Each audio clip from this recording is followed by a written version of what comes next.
Hello Pisces, Scorpio, and Cancer. Welcome dito sa aking channel, Kapalaran 888. Wow! Welcome guys. Pisces, Scorpio, and Cancer. 32, 12, 5, 3. Okay. So, nakikita natin dito. Oh, sorry.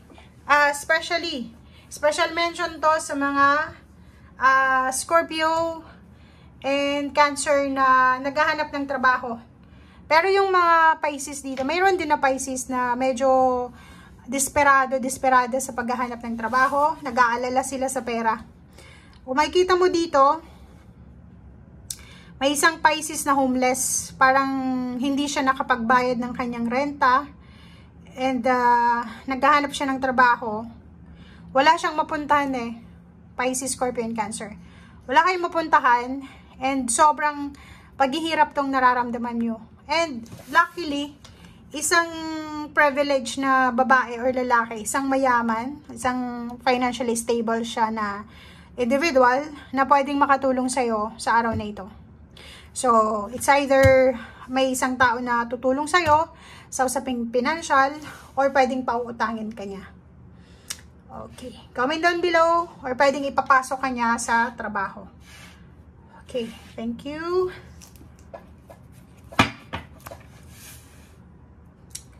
I hope na makuha natin ang energy.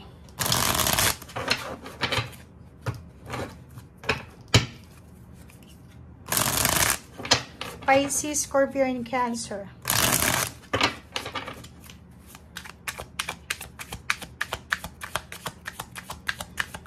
Okay, ano pa ba ang messages na naghihintay sa atin? Diba?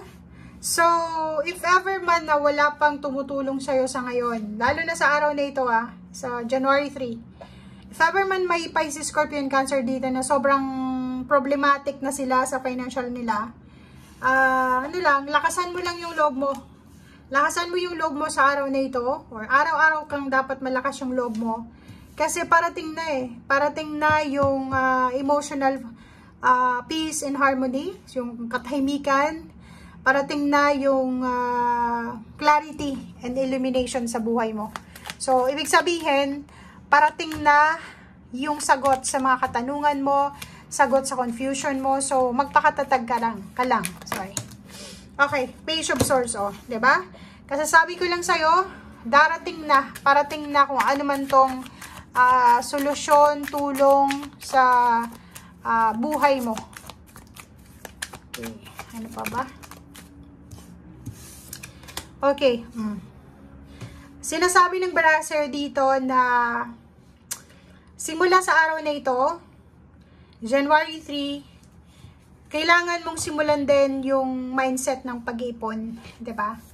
Huwag mong sayangin daw water sign, Pisces, Scorpio, and Cancer ang kinikita mo. Like, kung may business ka, may trabaho ka, kahit paunti-unti. Kahit, 'di ba, yung parang, 5 pesos, 10 pesos, 20 pesos, 50 pesos, pwede mo yan na itago. 'Di ba? So, ito, savings to, 4 of Pentacles. Hindi sa pagiging selfish, pero sinasabi ng brasser dito na isa sa dahilan, water sign, Pisces, Scorpio, and Cancer, kung bakit palagi kang nawawala ng pera. Like, palagi kang may mga blessings na dumarating sa'yo. But, ang problem dito is, hindi sila stable, di ba? Parang lang siya, tubig na dumadaloy sa kamay mo. Like, ganun, may sweldo, biglang nauubos agad-agad. Kasi hindi mo masyadong pinapahalagahan. Kasi, parang iniisip mo, next month, may trabaho ulit, may sweldo ulit. So, ang sabi ng brasser dito, make sure na maglaan tayo ng savings kahit konti para sa atin, sa emergency natin or sa mga plano natin, sa mga wants natin. Okay? Para tahimik yung buhay mo, para hindi ka daw mamroblema sa kung ano man tong pangangailangan mo.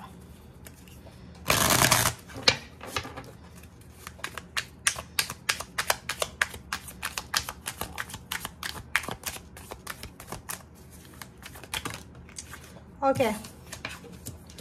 Reverse, So, sa araw na ito, nakikita ko na wala kang masyadong ganap, walang celebration, Walang party. Tapos na yung party eh. Parang sinasabi ng baraha. And Queen of Wands, sinasabi ng baraha sa'yo dito na ang New Year's resolution ng mga water sign, especially siguro Scorpio and Cancer, and may ibang Pisces, is yung makalaya sila sa problema pinansyal.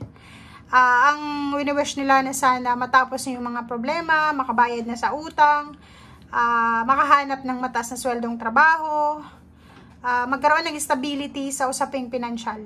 Yun ang nakikita natin dito.